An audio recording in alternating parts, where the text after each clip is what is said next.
at the transport action to the customer.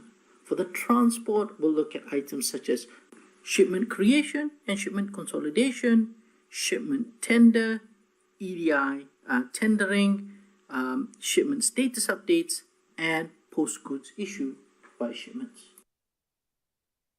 Hey guys, a quick introduction to myself. As you know, I am Abdul Maulud and I've been working in the SAP space since 1998, so a little over 20 years now.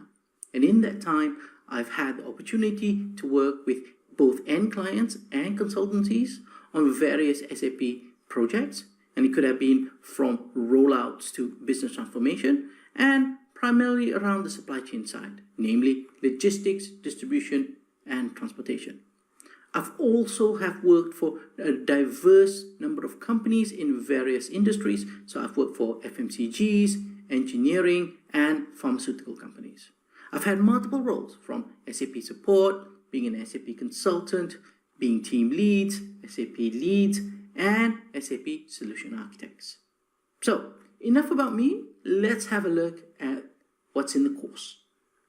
So now let's cover the content of this course. Now, the supply chain is a broad and deep subject, but within this course, we are going to concentrate more on what we call the logistics and transportation.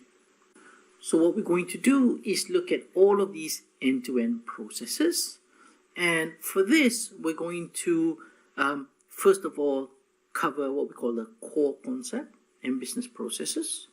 We're then going to do an SAP demonstration, and then look at the SAP configuration that drives it and has a discussion on some of the options that are available. So for this, first of all, what we're going to do is we're going to look at what drives the demand for this. So we'll look at the purchase order and sales order model. And in the sales order, we'll look at things that have an impact on the logistics and transportation supply chain. So things such as delivery date, stock availability, stock allocations, and so forth. Then, once the order has been converted and sent down to logistics for processing, we look at the logistics processes in that. So we look at the warehouse processing, delivery creation, transfer order picking, the stock allocation, and also how it flows through the warehouse. So we'll look at some picking strategies and picking methods. For good measure, we'll also cover how SAP does inventory management and warehouse management and how they two interact. After that, we'll look at how the material is packed. So we'll have a look at the packing action. And then we'll have a look at the transport action to the customer.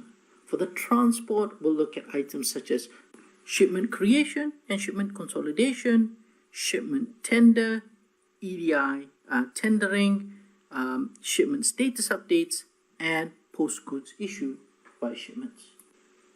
Once the goods have arrived, we now want to complete our process. So we'll look at the procure to pay process, and we'll start off with, of course, with the purchase order.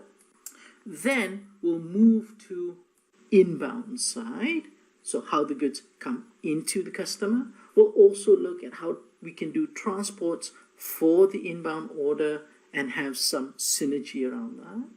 We'll look at the logistics of processing an inbound order. So how do we put away in the warehouse? What's the function of the warehouse around these items? And how, again, we update the purchase order with the new information. We'll also have a look at the intercompany and intercompany transfers, toll manufacturing, and subcontracting, how that fits into the warehouse.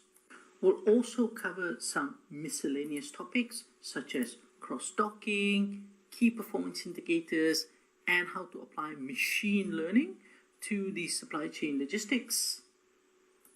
And finally, we'll group all of this up into what we call the supply chain network and supply chain nodes. So we'll understand that concept, and we'll have some quizzes and business cases that will reinforce our learning on each of these topics. So I hope you will join me in this course.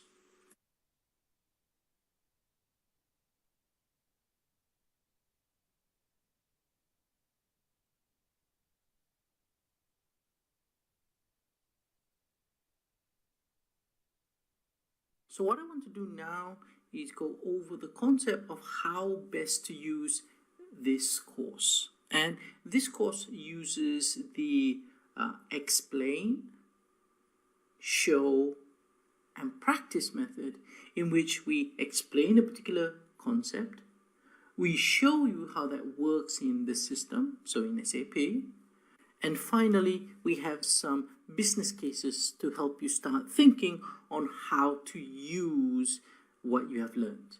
So